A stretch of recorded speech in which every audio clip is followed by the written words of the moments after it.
po kayo. Magandang hapon po sa inyong lahat.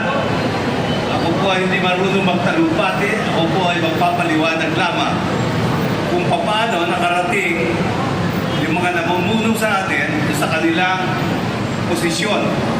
At yan po ay ang ating eleksyon. Dahil galing po ako sa COMELEC, papaliwanag ko po kung anong mga nangyayari.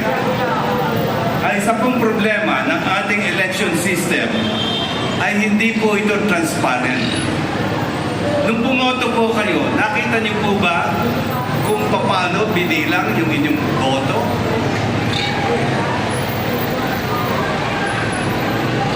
Yun ang problema ng ating eleksyon.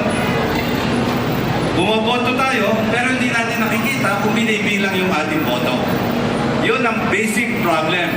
Dahil in-automate nung Smartmatic at ngayon yung Miro.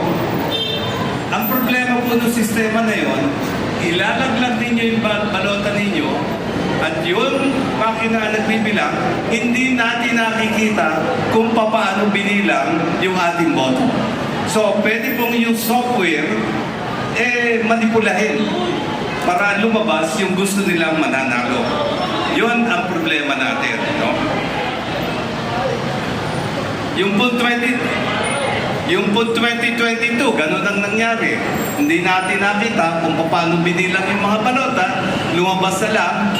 In 1 hour, 20 million na kaagad ang lumabas na boto. Hindi ka panipaniwala, hindi po ba? Ngayon, ano po ba ang dapat na solusyon dito? Napakasimple po. Huwag i-automate ang presinto. Bilangin ang mga boto natin manually para nakikita natin habang binibilang ang ating mga boto. Oras na in-automate po natin yan, nawawala ang transparency. Kailangan po manual ang bilangan sa presinto.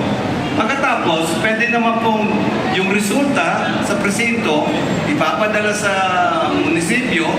Pwede na pong i-automate. Ipapadala sa probinsya, i-automate na rin po yan sa national i-automate.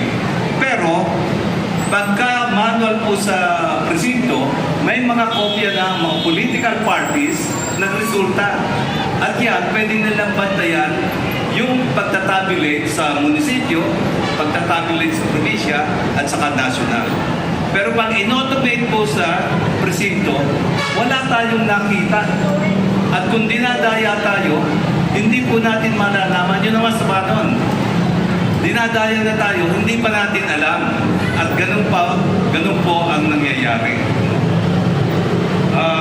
Ngayon, ito po sinasabi kong manual sa presinto ay magpapahaba lamang ng ating election process by about a day. Inaabot po naman ilang linggo yan eh. Magpapahaba lamang na isang araw, pero magiging transparent ang ating eleksyon. Nakikita natin kung dinadaya tayo. Makakadaya pa rin sila, pero nakikita natin yung mga natalo pwede magprotesta.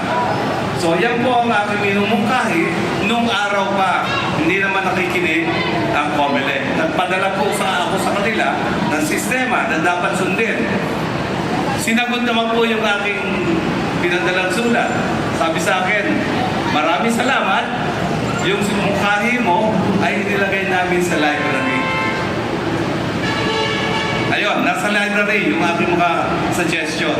So, magtitiis tayo, madadaya pa rin tayo, kawawa naman po tayo. Salamat po.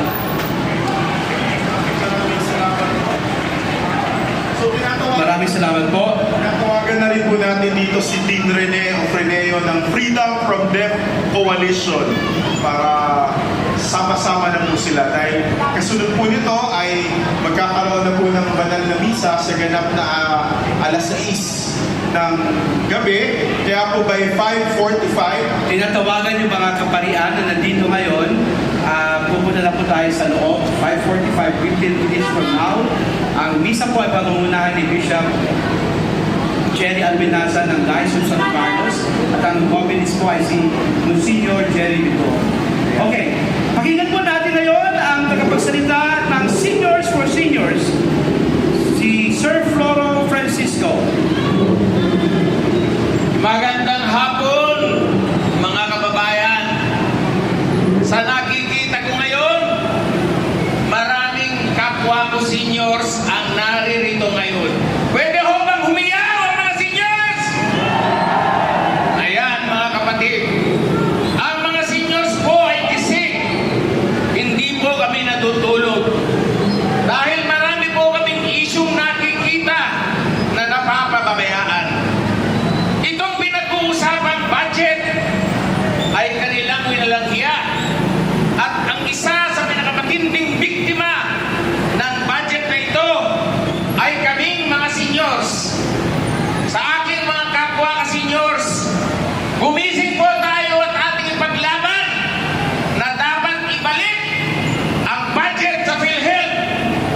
pensyon. Hindi po totoong may pera ang mga seniors. Marami po dyan, 2,000, 3,000 lamang ang kanilang pensyon. Ano ang nangyayari? Nag-aaway po kami. Kasi ang sinasabi nila, bakit yung mga hindi nagbayad ng buwis? Bakit yung hindi nagkontribusyon sa SSS? Binibigyan nyo ng pensyon. Samantalang kami mga nagtrabaho, walang pensyon.